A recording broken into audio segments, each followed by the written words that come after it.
गुरु प्यारी साध संगत जी, राधा स्वामी। प्यारी साध संगत जी, आज के समय में यदि हम बाहर से भीतर की तरफ जिए तो हमारी पीड़ा, हमारी चिंता, हमारा दुख बढ़ता ही चला जाएगा। पर यदि हम भीतर से बाहर की तरफ जिए तो हमारे जीवन में आनंद और प्रेम बढ़ता ही चला जाएगा।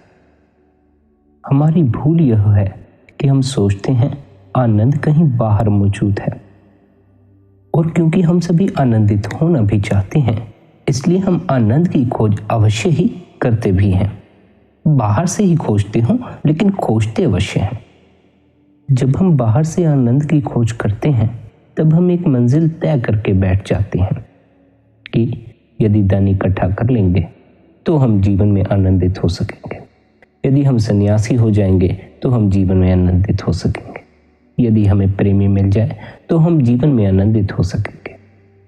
जब हम आनंदित होने के लिए कोई मंजिल तय कर लेते हैं तो फिर हमें उस मंजिल पर पहुंचने के लिए यात्रा भी करनी पड़ती है, और सारा दुख ही उस यात्रा में है। धन इकट्ठा करने के लिए बड़ा दुख, बड़ी पीड़ा उठानी पड़ती है। आसानी से इकट्ठा नहीं हो जाता है। आसानी से इकट्ठा हो जाए तो प्रत्येक व्यक्ति अमीर हो जाए। बड़ी चिंता, बड़ा भार सिर पर लेना पड़ता है, अपनी हालत खराब कर लेनी पड़ती है, तब कहीं जाकर धन इकट्ठा होता है। इसी कारण से अधिक धनी व्यक्ति के धीरे धीरे सूखा पड़ना शुरू हो जाता है। उसके भीतर आनंद की झलक मिलना ही मुश्किल हो जाता है, क्योंकि धन की यात्रा ही सबसे कठिन और सबसे जटिल यात्रा है। इस यात्रा पर चलने वाला व्यक्ति यात्रा के दौरान ही इतना दुख भोग लेता है, इतनी परेशानी, इतनी चिंता भोग लेता है कि मंजिल पर पहुंचकर भी उसे सुख की कोई उपलब्धि नहीं होती, कोई सुख मालूम नहीं होता। धन हाथ में आ भी जाए तो कोई सुख या आनंद मालूम नहीं पड़ता। यात्रा का दुख ही बड़ा हावी हो जाता है। जब तक पास में धन नहीं होता तब तक उत्साह होता है कि धन कमाने लग जाएंगे, जेब में पैसा होगा तो जीवन में आनंदित हो जाएंगे, जीवन में आनंद आ जाएगा। जब तुम अपने आनंद को धन से बांध लेते हो कि जब मेरे पास धन होगा तब ही मेरे जीवन में आनंद होगा, जब तुम धन को ही मंजिल बना लेते हो तब तुम्हें एक यात्रा भी करनी पड़ती है उस मंजिल पर पहुंचने के लिए, और वह यात्रा ही तुम्हें इतनी पीड़ा और इतनी परेशानी से भर देती है कि जो धन उपलब्ध होने पर क्षणिक सुख मिलता भी है, तुम उससे भी वंचित रह जाते हो। तुम्हारी निगाह उस तरफ भी नहीं जा पाती। यदि तुम उस क्षणिक सुख को भी भोग सको तो परम सुख की ओर बढ़ सको, तुम्हें थोड़ी सी झलक भी मिल सके कि सुख है, तो तुम परम सुख की ओर बढ़ सको। तुम्हारी निगाह ही दुख पर ठहरी रहती है। तुम पर यात्रा का ऐसा प्रभाव पड़ता है कि तुम्हें मंजिल पर भी दुख के अलावा कुछ नजर नहीं आता, कोई आनंद मालूम नहीं पड़ता। और यदि तुम्हें ऐसा लगता हो कि अभी तुम्हारे पास धन की मात्रा कम है, इसलिए तुम्हें जीवन में आनंद मालूम नहीं पड़ता, अधिक धन होगा तो तुम्हारे जीवन में आनंद उतरेगा, तो अधिक कमा कर देख लो। अधिक कमा कर देखने वालों के जीवन में भी भला कहाँ आनंद आया है। जरा समझो, तुम घर पर बैठे हुए थे, काफी समय तुम्हें घर के काम काज करते हो गया, रिश्तेदारियों में घूमते हो गया, जीवन में सुख मालूम नहीं पड़ रहा, आनंद मालूम नहीं पड़ रहा। फिर तुम कोई प्लान बना लेते हो कि ठंड का मौसम है, कहीं पहाड़ों पर जाकर बर्फ देख आते हैं। तुम्हें अब अपनी रोजमर्रा की जिंदगी में आनंद मालूम नहीं पड़ता, इसलिए तुम एक मंजिल तय कर लेते हो जहां जाकर तुम आनंदित हो सको, जहां जाकर तुम आनंद हासिल कर सको। फिर तुम्हें उस बर्फ के पहाड़ों तक पहुंचने के लिए यात्रा करनी पड़ती है। यात्रा के दौरान यदि तुम शुरुआत में जाम में फंस जाओ, फिर आगे जाकर रास्ता खराब होने की वजह से तुम्हारा समय बर्बाद हो जाए, फिर आगे घूमते रास्तों की वजह से तुम्हारा सिर चकराने लगे, तुम्हें उल्टियां होने लगे, तो फिर तुम्हें मंजिल पर पहुंचकर भी, पहाड़ों पर पहुंचकर भी वह आनंद, वह सुख हासिल न हो सकेगा जिस सुख, जिस आनंद की कल्पना तुमने, जिस आनंद की कामना तुमने सफर के शुरू होने से पहले की हुई थी, मंजिल पर पहुंचने से पहले की हुई थी। यदि तुम्हारी यात्रा ही दुखपूर्ण हो तो मंजिल पर जाकर भी आनंद हासिल नहीं होता है। फिर तो यदि तुम पहाड़ों पर पहुंच भी जाओ, रास्ते पर तुम्हारा बुरा हाल रहा हो तो पहाड़ तुम्हें आनंद न पहुंचा सकेंगे। फिर तो तुम्हारे भीतर की घबराहट, भीतर की बेचैनी ही तुम्हें अपनी लपेट में लपेटे रखेगी। तुम उस बेचैनी से ही बाहर ना आ सकोगे। बाहर से तो भले ही तुम अपना ऐसा माहौल बना लो, आनंद का माहौल बना लो, लेकिन जब तक तुम्हारे भीतर ही बेचैनी है तब तक तुम्हें कहीं भी चैन नहीं पड़ सकता। बाहर से जब हम आनंद की खोज में निकलते हैं तो हमें एक यात्रा पर निकलना पड़ता है। हमें एक मंजिल तय करनी पड़ती है और बाहर की किसी भी मंजिल पर परम आनंद हासिल नहीं हो सकता। अगर हो जाए तो फिर भीतर की तो बात ही न रह जाएगी। बाहर से जो आनंद हासिल होता है वह क्षणिक आनंद हासिल होता है, पर यात्रा का बोझ अगर साथ हो तो फिर हम उस क्षणिक आनंद से भी चूक जाते हैं। फिर हमारी नजर उस क्षणिक आनंद पर भी नहीं पड़ पाती है। इसलिए संत हमें उपदेश देते हैं कि यदि आनंद हासिल करना है तो अपने भीतर उतरो। भीतर तुम्हें मंजिल तय करने की आवश्यकता नहीं पड़ेगी। भीतर तो तुम्हारे मौजूद ही है, तुम मंजिल पर ही हो। तुम भीतर जहां मौजूद हो वहां आनंद ही है। तुम्हें कोई यात्रा भी नहीं करनी पड़ती है, तुम मंजिल पर ही खड़े हुए हो। इसलिए तुम पर यात्रा का कोई भार भी नहीं होता है और उस मंजिल का सुख, उस मंजिल का आनंद क्षणिक नहीं है, परम आनंद है। इसलिए तुम वहां जाकर परम आनंद में घिर जाते हो। जब हमें आनंद के लिए कुछ करना नहीं पड़ता है बल्कि हम आनंद की अवस्था में ही आ जाते हैं, वही सच्चा आनंद है, वही परम आनंद है। तुम अपने अंतस में उसी तल पर मौजूद हो जिस तल पर आनंद मौजूद है। तुम जब भीतर से बाहर की तरफ जीते हो तो तुम्हें संसार पीड़ा या दुख नहीं पहुंचा पाता। तुम्हारा अपना भीतर का आनंद ही तुम्हारे लिए काफी से ज्यादा होता है। लेकिन भीतर से बाहर की तरफ जीने के लिए यह आवश्यक है कि हमें पहले यह पता हो कि भीतर है क्या, अंतस है क्या। जब तक हमें पता ही नहीं भीतर है क्या, तब तक हम भीतर से जी कैसे सकेंगे। हमें तो मात्र बाहर के तल का ज्ञान है, शरीर के तल का पता है, इसलिए हम शरीर से ही जीते हैं। संत महात्मा हमें ध्यान या भजन सिमरन की युक्ति देते हैं। उस युक्ति द्वारा हमें अंतस की खबर लगती है, अंतस का अनुभव होता है। अंतस के बारे में यदि हम समझने बैठ जाएं तो हमें अंतस का कुछ पता नहीं लगेगा। जब तक हमारा भीतर हमारे अपने अनुभव में नहीं आएगा तब तक हमें अंतस की कोई खबर नहीं लगेगी। सुनने से, समझ लेने से भीतर का कुछ पता नहीं चल जाता है। अंतस है क्या यह भी पता नहीं चल जाता है। मात्र अनुभव द्वारा ही तुम्हें पता चलता है कि इस अंतस की बात सद्गुरु कह रहे हैं। और क्योंकि समझ का अनुभव से कोई संबंध नहीं है, समझ का प्रमाण से संबंध है, इसलिए हमें अंतस का कुछ पता नहीं लग पाता। जब हम अंतस को मात्र समझने बैठ जाते हैं तो हमें समझने के लिए उसका पहले कोई प्रमाण चाहिए। जब तुम समझ को आधार बना लेते हो तो तुम बगैर प्रमाण के आगे नहीं बढ़ पाते, तुम राजी नहीं हो पाते। तुम चलने को राजी ही नहीं होते क्योंकि कोई प्रमाण नहीं है। तुम्हें भय लगता है कि कहीं इस रास्ते पर कोई धोखा ही ना हो, कहीं ऐसा ना हो कि अंतस जैसा कुछ हो ही ना। और हमें आमतौर पर ऐसा ही लगता है कि अंतस जैसा कुछ भी नहीं, क्योंकि हमें खुद ही अनुभव नहीं होता है। हमारे खुद के ही अनुभव में नहीं आया होता है कि अंतस है भी है। हम बाहर ही बाहर जुड़े रहते हैं। जब हम समझ के साथ चलना शुरू कर देते हैं तो हम प्रमाण भी चाहते हैं, और गुरु हमें अपने अंतस का प्रमाण नहीं दे सकता। कोई भी किसी दूसरे को अपने अंतस का प्रमाण कैसे दे सकता है। वह तो तुम्हारा अंतस तो एक अदृश्य घटना है। ना तो तुम्हें मेरे भीतर चल रहे विचारों, कामनाओं या वासनाओं के बारे में पता है, ना तो मुझे तुम्हारे भीतर चल रहे विचारों या उठती वासनाओं या कामनाओं के बारे में कुछ पता है। फिर भला हमें अंतस में घटी घटना के बारे में भी कैसे पता हो सकता है। जब हमें किसी दूसरे के विचारों के बारे में तक नहीं पता तो अंतस में किसी और बड़ी उपलब्धि के बारे में हमें कैसे पता चल सकता है। और तुम्हारे अंतस में क्या चल रहा है, क्या हो रहा है, इसका तुम प्रमाण भी किसी को नहीं दे सकते। भला तुम अपने मन का प्रमाण किसी को दे सकते हो क्या कि ये मेरा मन है, ऐसा दिखता है।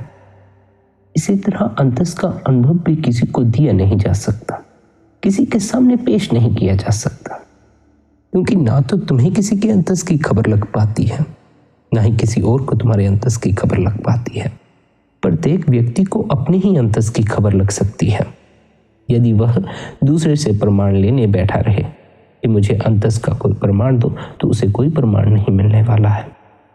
प्रमाण तभी मिल सकता है जब वह अपनी समझ को परे रखकर अपने अंतस में उतरकर खुद से प्रमाण ले। समझ को आधार बनाकर चलोगे तो प्रमाण के बगैर आगे न बढ़ सकोगे। संत महात्मा हमें यह भी समझाते आए हैं कि हमें संतों के सामने, संतों के पास अपनी समझ को परे रख देना चाहिए और उनके कहे पर अमल करना चाहिए। हमें तो ध्यान में बैठना चाहिए, उनके कहे अनुसार भजनबंदगी करनी चाहिए। जब तक हम समझ से अंतस को समझने लगेंगे तब तक अंतस का अनुभव ही नहीं हो पाएगा। अनुभव में हम तभी प्रवेश कर पाएंगे जब हम भजनबंदगी करेंगे, जब हम खुद से प्रमाण लेने के लिए निकलेंगे। जब तक हम प्रमाण लेकर चलने के भरोसे बैठे हैं तब तक हमें अंतस का अनुभव नहीं होगा। जब हम चलने के बाद, अमल करने के बाद परिणाम निकल जाने के नियम पर चलते हैं तभी हमें अंतस का अनुभव होता है। हम समझ से आगे बढ़ते ही नहीं हैं, हम अनुभव में प्रवेश करते ही नहीं हैं, हम भजनबंदगी में बैठते ही नहीं हैं। हमें यह समझ लेना चाहिए कि हम भजनबंदगी क्यों कर रहे हैं, ध्यान क्यों कर रहे हैं। हमसे जब संत कहते हैं कि अंतस में मालिक से मिलाप होगा, अंतस में आनंद उपलब्ध है, तो आनंद और मालिक की तो बात छोड़ो, क्या तुम्हें इतना भी पता है कि अंतस है क्या है? जिस भीतर की संत बात करते हैं, जिस भीतर उतरने की बात करते हैं, क्या तुम्हें पता भी है कि भीतर उतरना होता क्या है? भीतर होता क्या है, क्या तुम्हें यह भी पता है? हम में से किसी को कुछ नहीं पता। जब तक हमारा भीतर हमारे अपने अनुभव में नहीं आता है कि यह हमारा भीतर है, तब तक हमें नहीं पता चलता कि अंतस क्या है, भीतर क्या है। जिस प्रकार यदि तुमसे कहा जाए तुम्हारा हाथ, तो हाथ तुम्हारा तुम्हारे अनुभव में है और उस अनुभव के कारण तुम्हें पता है कि यह तुम्हारा हाथ है। पर जब तुमसे संत कहते हैं तुम्हारा अंतस, तो तुम्हें अंतस का कोई अनुभव नहीं है, इसलिए तुम्हें अंतस का कोई पता भी नहीं चल पाता है। फिर इस अंतस का अनुभव करने के लिए हम क्या कर सकते थे? इसके लिए, भीतर का अनुभव करने के लिए, अपने अंतस की खबर के लिए, अपने अंतस को जानने के लिए संत महात्मा हमें नाम की युक्ति दे देते हैं, ध्यान की युक्ति दे देते हैं, भजन सिमरन की युक्ति दे देते हैं। हम अपनी समझ द्वारा उस अनुभव तक नहीं पहुंच पाते हैं, इसलिए संत महात्मा हमें युक्ति दे देते हैं जिसे निरंतर करते रहने से हमें अपने अंतस की खबर लग जाती है कि यह हमारा अंतस है। इस अंतस की संत महात्मा हमसे बात कह रहे हैं। और अगर तुम्हें अपने अंतस की खबर लग जाए तो तुम जीवन में आनंदित हो सको, जीवन में सुखी हो सको। तुम्हारे अंतस में ही आनंद मौजूद है, तुम्हारे भीतर ही आनंद मौजूद है। और यदि तुम्हें अंतस का ही कुछ पता ना हो ये अंतस क्या है, तो फिर आनंद का भी कैसे पता चल सकेगा? जो आनंद तुम्हारे भीतर मौजूद है उसका पता हो, उससे पहले यह आवश्यक है कि तुम्हें यह पता हो कि भीतर क्या है। भीतर का पता करने के लिए ध्यान, भजन, बंदगी करनी आवश्यक है। तुम सारा जीवन बाहर ही बाहर जीते हो, अंतस की कोई खबर तुम्हें नहीं लगती। सद्गुरु तुम्हें नाम दे देता है, सद्गुरु तुम पर बख्शीश कर देता है कि इस विधि द्वारा तुम भी अपने अंतस की खबर ले लो। लेकिन हम सद्गुरु की बातों पर अमल करते ही नहीं हैं, हम भजन बंदगी में बैठते ही नहीं हैं। सद्गुरु तो हमें अपने अंतस को जानने के लिए, अपने अंतस में उतरने के लिए हमें विधि देता भी है, हम पर अपनी दया मेहर करता भी है।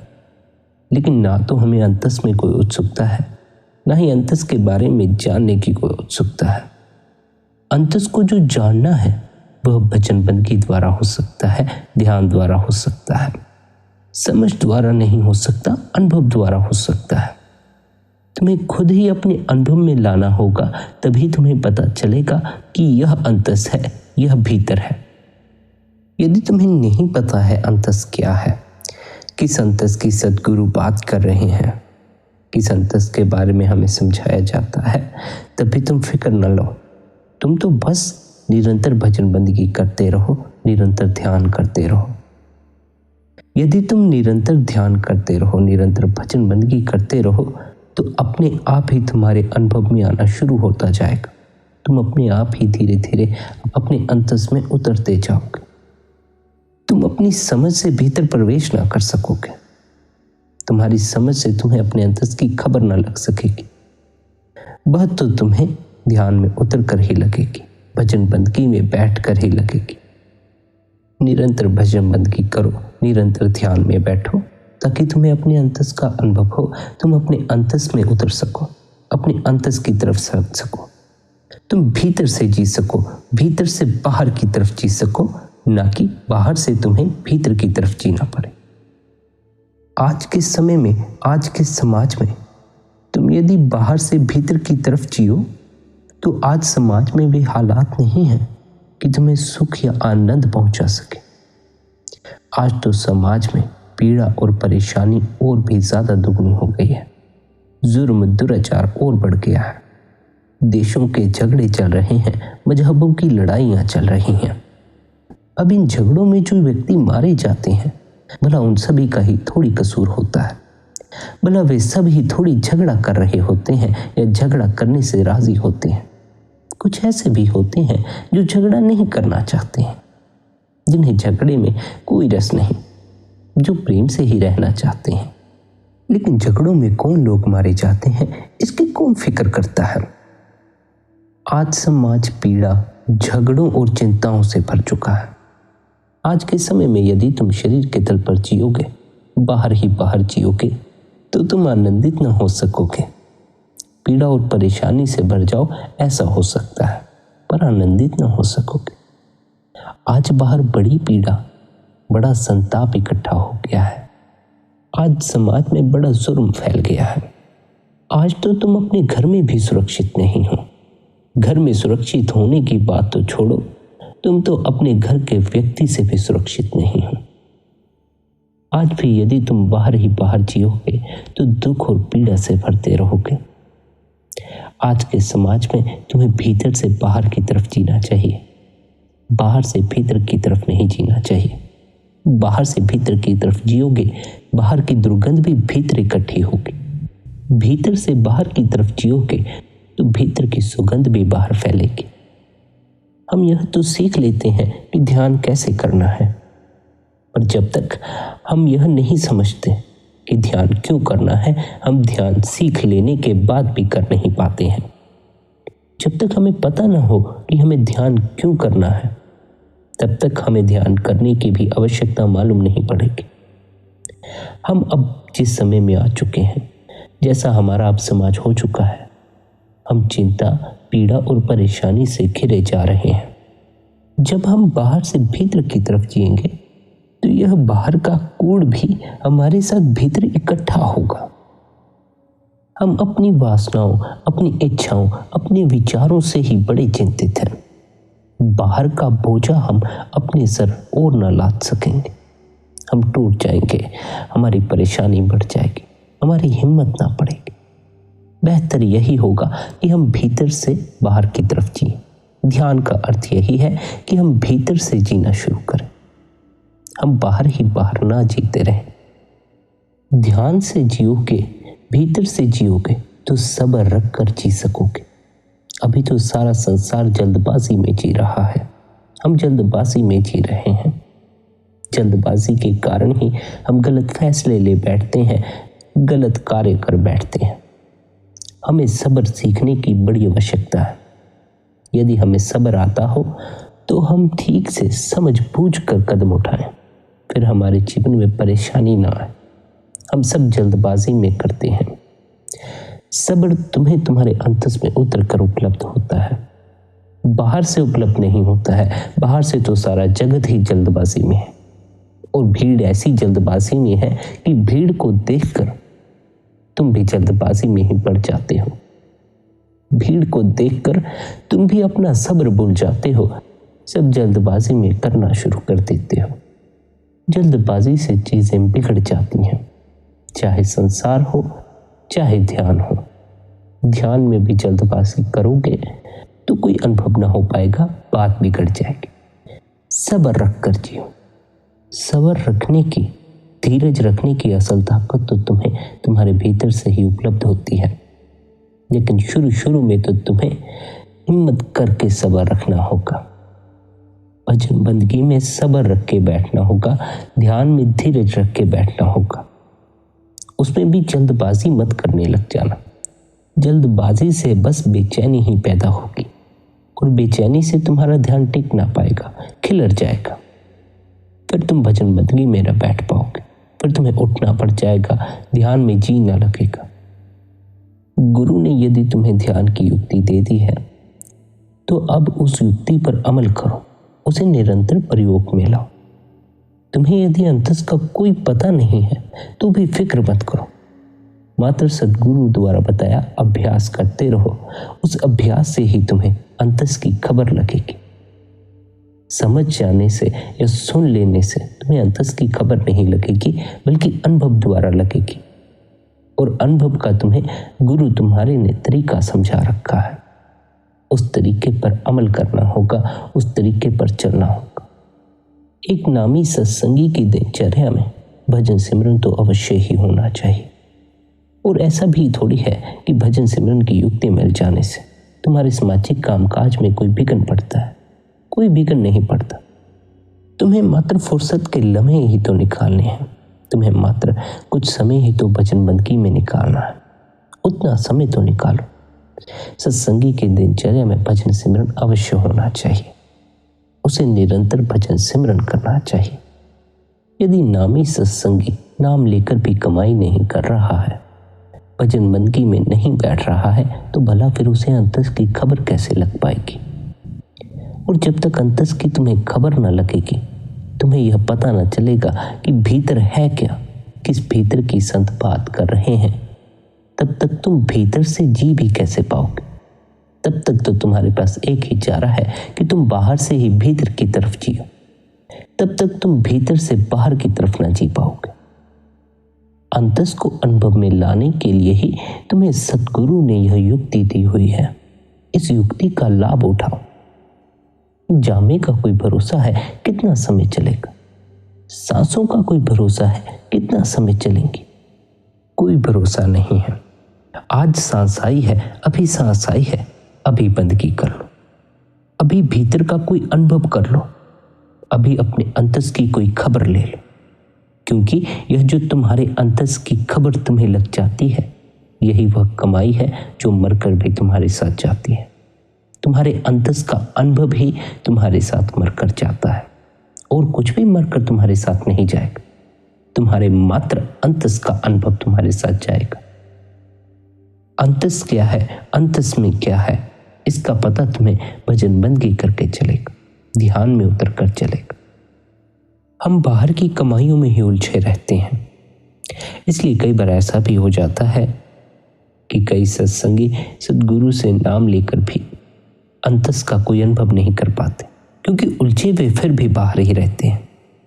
भीतर की कमाई का तो तभी पता चल सकता है जब हम भजन बंदगी करते हैं। हम यदि भजन बंदगी ही नहीं कर रहे तो हमें अंतस की खबर भी कैसे लगे? अंतस की खबर लगाने के लिए ही तो हम भजन बंदगी कर रहे हैं, ध्यान कर रहे हैं।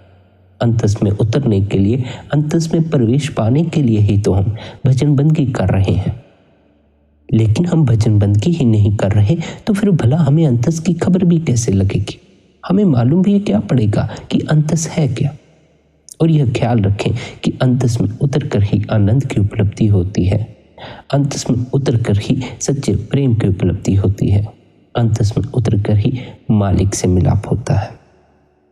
और यदि अंतस में ही इन सब की उपलब्धि होती हो तो पहले यही आवश्यक होगा कि हमें यह पता हो अंतस क्या होता है। बिना अंतस को जाने, बिना अंतस की खबर लगे, हम अंतस में मौजूद खजाने की भी खबर नहीं लगा सकते। हम अंतस में मौजूद उस कमाई की भी खबर नहीं लगा सकते जो हमारे साथ जाती है। अंतस अनुभव में आ जाए तो अंतस में छिपा खजाना भी अनुभव में आना शुरू हो जाता है। अंतस ही अनुभव में ना आए तो अंतस में मौजूद आनंद भी जीवन भर मालूम नहीं पड़ता है। जीवन भर कोई आनंद मालूम नहीं पड़ता है। अंतस ही अगर अनुभव में ना आए तो अंतस में मौजूद प्रेम जीवन भर उपलब्ध नहीं हो पाता है। फिर हमें जीवन भर प्रेम की कमी खलती है और हम बाहर दूसरों से प्रेम की उम्मीद लगाए बैठते हैं। हमें तो प्रेम तभी उपलब्ध होगा जब हम अपने ही भीतर उसकी खोज करेंगे। बाहर से प्रेम की कमी नहीं है, बल्कि हमने अपने ही भीतर प्रेम कभी खोजा नहीं है। हम जिस प्रेम से पूर्ण होते हैं वह हमारे भीतर का प्रेम है, बाहर का प्रेम नहीं है। तुम्हारे भीतर मालिक है, मालिक और तुम्हारे भीतर का प्रेम तुम्हें पूर्ण करता है। पर भीतर छिपे मालिक से मिलाप करना हो या भीतर छिपे आनंद की उपलब्धि करनी हो, उससे पहले हमें यह पता होना चाहिए कि भीतर कहते किसे हैं, भीतर है क्या है। और मात्र शब्दों में नहीं पता होना चाहिए, बल्कि हमारे अनुभव में आ गया होना चाहिए कि भीतर है क्या। अनुभव में लाने का क्या तरीका है? ध्यान, भजन, बंदगी। हम यदि करते हैं तो हमारे अनुभव में अवश्य आएगा, करते ही नहीं है तो अनुभव में नहीं आएगा। फिर हमें ना पता चल सकेगा कि अंतस क्या है, भीतर क्या है। और जब हमें यही ना पता चल सका कि अंतस क्या है, तो अंतस में छिपा वह खजाना क्या है, उसका भी हमें क्या पता चल सके। पहले अंतस की खबर लगना जरूरी है, फिर अंतस में पड़े खजाने की भी लग जाती है। अंतस की खबर ध्यान और भजन बंदगी द्वारा लगती है। इसलिए निरंतर भजन बंदगी में बैठा करो। जब समय मिल जाए तब बैठा करो। और अगर बड़ी ही दिनचर्या व्यस्त कर बैठे हो तो कुछ समय अवश्य निकालो। फुर्सत के लम्हे तो तुम्हें अवश्य ही निकालने होंगे, क्योंकि यदि तुम्हारे पास समय ही नहीं है तो तुम भजन बंदगी में कभी बैठ ही ना पाओ। समय तो तुम्हें निकालना ही होगा। बड़ी दिनचर्या व्यस्त कर बैठे हो तो उतने घंटे तो तुम्हें निकाल ही लेने चाहिए जितने तुम्हें सद्गुरु ने कहे हैं। उतना समय भी यदि तुम ना निकाल सको तो ना तुम्हें अंतस की खबर लग सकेगी, ना अंतस में पड़ी खजाने की। और यदि हो सके तो सत्संगी की दिनचर्या तो ऐसी होनी चाहिए कि वह जब सुबह उठे तो भजन सिमरन में बैठे। और यदि कोई बड़ा ही सौभाग्यशाली व्यक्ति हो जिसके पास फुर्सत के लम्हे हों, जो दोपहर को भी ध्यान में बैठ सकता हो, भजन बंदगी में बैठ सकता हो, वह दोपहर में भी बैठे। यदि ना बैठ सकता हो तो सुबह बैठे और रात्रि सोने से पहले भजन सिमरन में अवश्य बैठा करें। इससे हमें बड़ा लाभ होता है। भजन सिमरन करते करते कब तुम भीतर से बाहर की तरफ जीना शुरू कर गए तुम्हें खुद भी पता ना चलेगा। अभी तो तुम्हें भीतर की कोई खबर भी नहीं है। निरंतर भजन सिमरन करते रहोगे तो यह भी पता ना चलेगा कि भीतर में पहुंच भी गए। और यह ख्याल रखो कि तुम्हें भीतर में उतरना भी नहीं है, पहुंचना भी नहीं है, तुम वहीं पर हो। मात्र बोध के जागने की देर है, अनुभव में आने की देर है। अभी तो तुम्हें ध्यान भी यात्रा की तरह लगेगा, क्योंकि मंजिल दिखाई नहीं पड़ती है। पर ध्यान कोई यात्रा नहीं है, तुम मंजिल पर ही खड़े हो, पहले से ही खड़े हो। पर अभी तुम्हारा मन इतनी दूर फैला हुआ है कि तुम्हें यह भ्रम पैदा होता है कि मंजिल बड़ी दूर है। तुम मंजिल पर ही हो। मन जब पूरी तरह से मिट जाएगा तुम पाओगे तुम वहीं खड़े थे जहां तुम्हें पहुंचना था। बाहर से यदि आनंद की खोज में निकलोगे, बाहर से यदि आनंद हासिल करने निकलोगे तो पता नहीं कर पाओगे या नहीं कर पाओगे, लेकिन भीतर तो तुम्हारे सदा से आनंद मौजूद है। हासिल भी नहीं करना पड़ेगा, पहले से ही मौजूद है। भीतर अगर तुम उतर जाओ तो तुम आनंदित हो जाओगे। पर भीतर उतरने के लिए यह पता हो कि भीतर है क्या, और इसकी खबर हमें कैसे होगी? भजन बंदगी करने से होगी, ध्यान करने से होगी। भजन बंदगी द्वारा हमारा अंतस हमारे अनुभव में आना शुरू हो जाता है। इसी कारण से संत महात्मा हमें यह उपदेश देते हैं कि हमें भजन बंदगी में अवश्य बैठना चाहिए। प्यारी संगत जी, निरंतर भजन सिमरन करते रहें।